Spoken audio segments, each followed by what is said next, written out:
I grew up in a small town called Pine Grove in Oregon, where everyone knew each other by name. My parents, Trenton, 58M, and Michelle, 56F, opened Sweet Memories Bakery when I was just a toddler. The bakery quickly became the heart of our community, known for its mouthwatering pies and warm atmosphere. My younger sister Megan, 25F, and I spent countless hours there after school, helping out and sneaking treats when our parents weren't looking. Megan and I were inseparable growing up. Despite our 3-year age gap, we shared everything: clothes, secrets, and dreams. We'd spend hours planning our futures, imagining what our lives would be like when we grew up. I always thought we'd run the bakery together someday, carrying on our parents' legacy. Our childhood wasn't all sugar and spice, though. When I was 14 and Megan was 11, our dad Trenton had a severe accident at the bakery. He slipped on a wet floor and hit his head, resulting in a traumatic brain injury. The following months were tough as he underwent intensive therapy to regain his speech and motor skills. During this time, Mom practically lived at the hospital, leaving Megan and me to take care of each other and help run the bakery after school. This experience brought our family even closer together, but it also planted a seed of worry in me. I realized how fragile life could be and how quickly everything could change. I think this is when my protective instinct towards my family really kicked in. Despite the challenges, we pulled through as a family. Dad recovered, though he never quite regained his full strength on his left side. The bakery continued to thrive, becoming even more of a community hub as people rallied around us during Dad's recovery. As we grew older, Megan and I started to develop different interests. While she inherited Mom's passion for baking and experimenting with new recipes, I found myself drawn to technology. I spent hours tinkering with our old family computer, teaching myself coding from books I borrowed from the local library. When it came time for college, I surprised everyone, including myself, by applying to the University of Washington in Seattle. It was the hardest decision I'd ever made, but I felt a pull towards the tech world that I couldn't ignore. My parents were supportive, even though I could see the disappointment in their eyes. Megan took it the hardest. The night before I left for Seattle, she crawled into my bed like we used to do as kids and made me promise I'd come back. College was a whirlwind of new experiences. I threw myself into my computer science studies, joining coding clubs, and taking on challenging internships.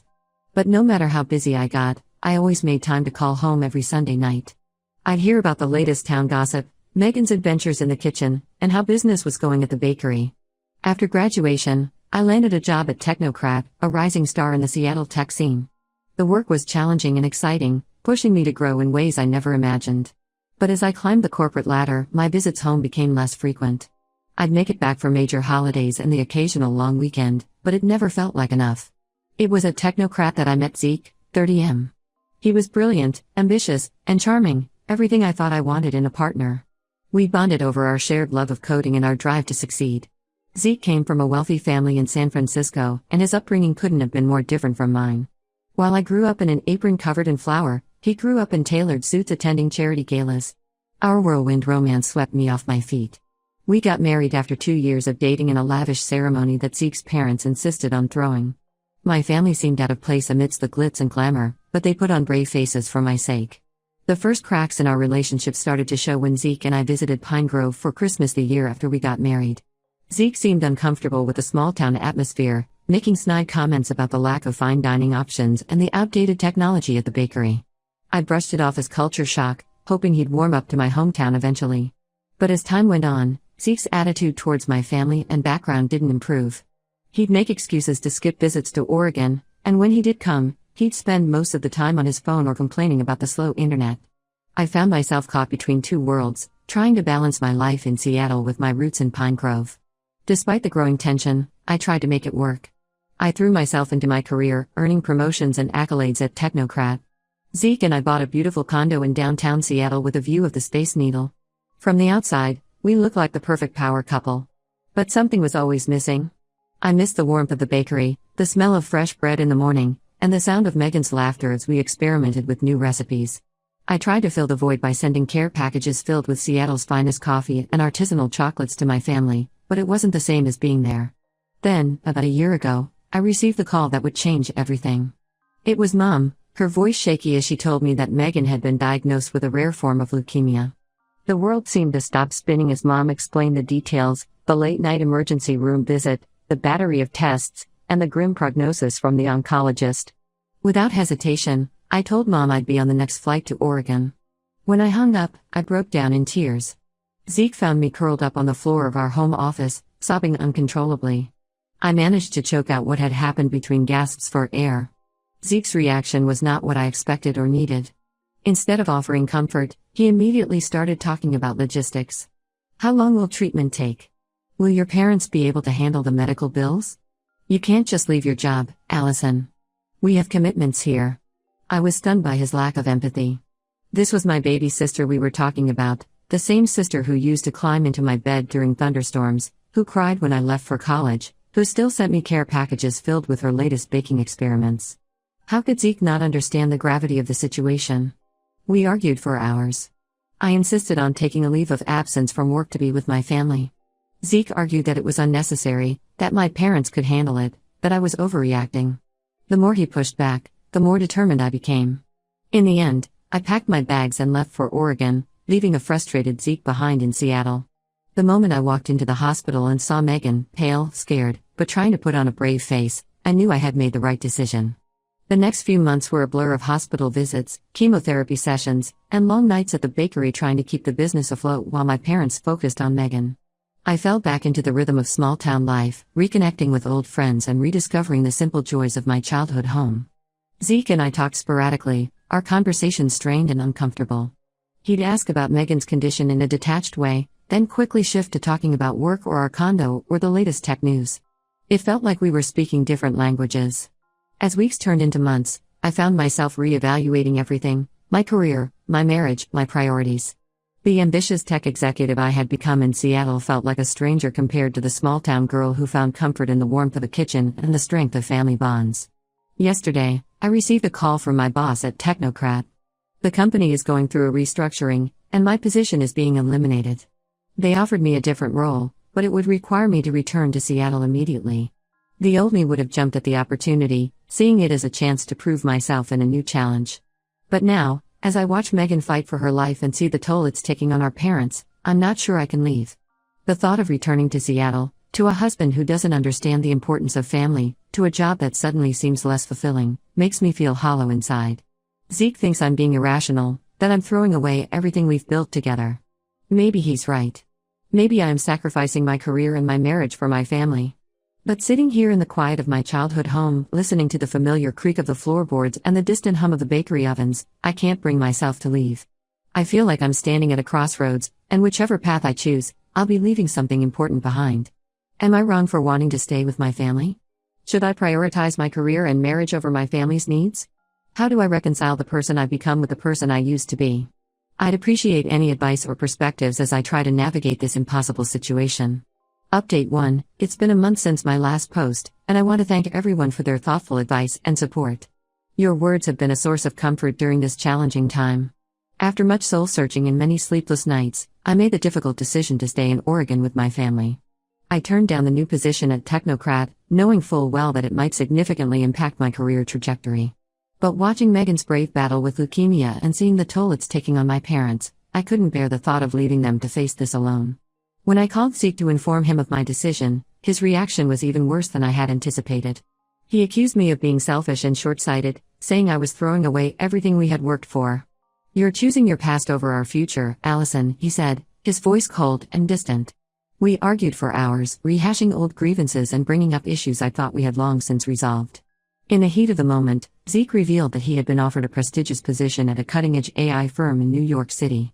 He hadn't mentioned it before because he assumed I'd be returning to Seattle soon. Now, he said, he was seriously considering taking the job, with or without me. His words felt like a slap in the face.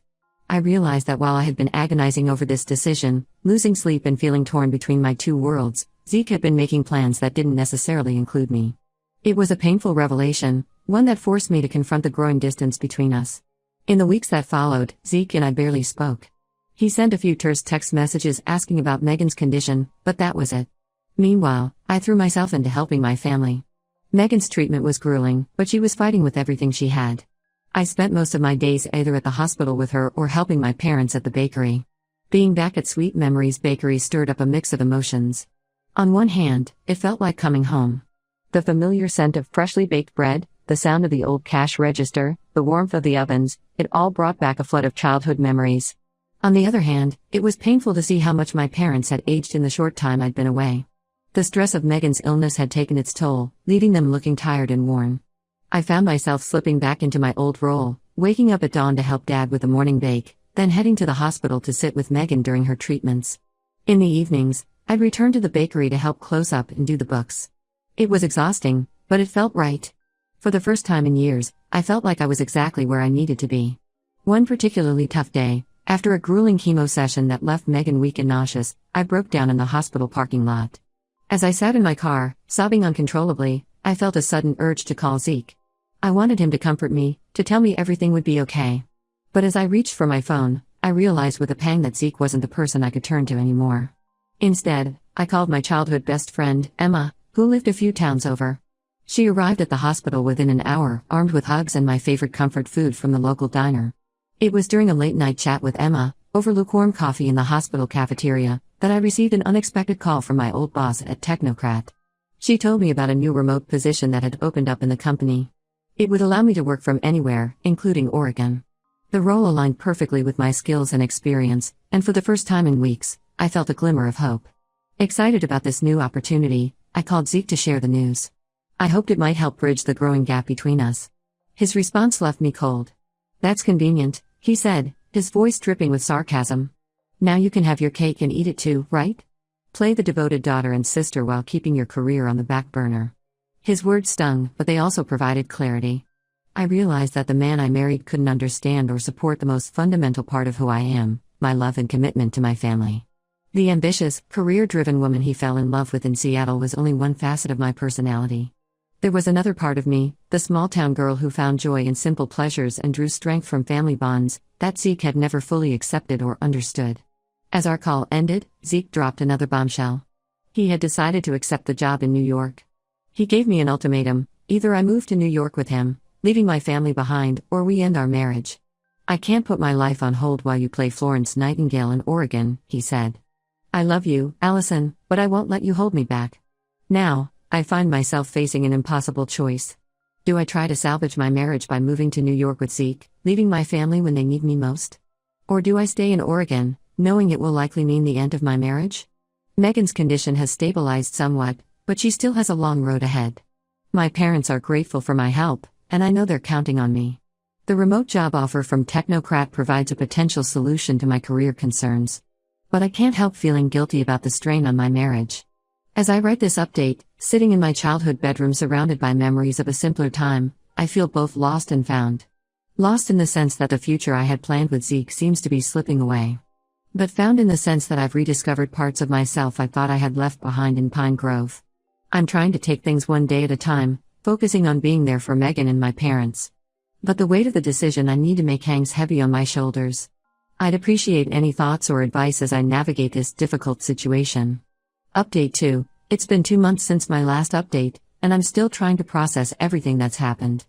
Once again, I want to express my gratitude for all the support and advice I've received. It's been a lifeline during this tumultuous time. After my last post, I knew I needed to have an honest conversation with Zeke. We arranged a video call, and for the first time in months, we really talked. I explained how hurt I was by his lack of support and understanding.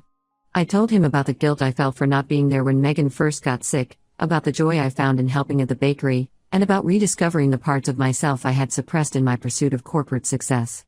Zeke listened, but I could see the frustration building behind his eyes. When it was his turn to speak, he didn't hold back. He said he felt like he was competing with my family for my attention, that this wasn't what he signed up for when we got married. He talked about feeling betrayed that I had abandoned our life in Seattle, accusing me of not considering his feelings or ambitions. As we talked, it became clear that our fundamental values were too different.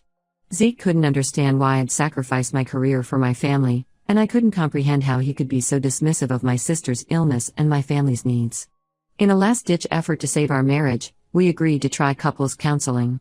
We had a few sessions over video call with a therapist recommended by a friend. While it helped us communicate better, it also brought our differences into stark relief. The therapist asked us to envision our ideal future together, and we realized that our visions were completely incompatible. The final blow came when Zeke announced that he had accepted the job in New York. He hadn't even consulted me before making the decision.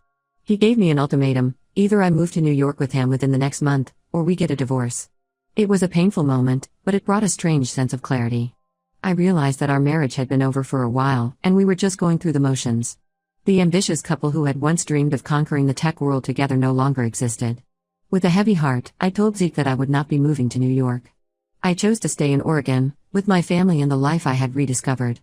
Zeke and I are now in the process of getting divorced. It's been hard, but I know it's the right decision for both of us. We're trying to keep things amicable, but there's a lot of hurt on both sides. Dividing our assets and untangling our lives has been a painful process, bringing up memories of happier times and reminding us of the future we once imagined together. On a brighter note, Megan's condition has improved significantly. Her latest tests show that the cancer is responding well to treatment. Seeing her smile again after months of pain and uncertainty has reinforced that I made the right choice in staying. There's still a long road ahead, but for the first time since her diagnosis, we're allowing ourselves to feel hopeful. My remote job with Technocrat is going well. I've set up a small office in my old bedroom, surrounded by posters and mementos from my teenage years. It's a strange juxtaposition, writing code and attending virtual meetings in the same space where I used to dream about leaving Pine Grove. But it feels right, like I found a way to bridge my two worlds. When I'm not working, I've settled into a routine of helping out at the bakery. Mom and Dad are grateful for my support, and I feel more connected to my roots than ever before. We've even started talking about ways to modernize the bakery's operations, blending my tech skills with their baking expertise. I'm taking this time to rediscover myself outside of my marriage. It's scary but also exciting. I'm learning to be okay with being alone and focusing on what truly matters to me. I've reconnected with old friends from high school, joined a local book club, and even started taking guitar lessons, something I've always wanted to do but never found the time for in my busy Seattle life. As for the future, I'm not sure what it holds. But for now, I'm content knowing that I'm exactly where I need to be, surrounded by the people who love and support me unconditionally. Update 3. It's been 6 months since my last update, and I wanted to share some final thoughts on this chapter of my life. The divorce with Zeke was finalized last month. It was a bittersweet moment, the end of a relationship I once thought would last forever, but also the beginning of a new phase in my life. We managed to keep things civil, dividing our assets without too much conflict. Zeke has moved to New York, and from what I've heard through mutual friends, he seems to be thriving in his new job. We occasionally exchange polite emails, mostly about administrative things related to the divorce, but that's about it. Megan's health has continued to improve. Her doctors are cautiously optimistic about her prognosis. She's regained much of her strength and her spirit is brighter than ever. Seeing her laugh and joke around like she used to has been the greatest gift. She's even started helping out at the bakery again, much to our parents' delight. Watching her frost cupcakes with the same determination she's shown in fighting her illness fills me with an indescribable mix of pride and relief. The bakery has undergone some exciting changes.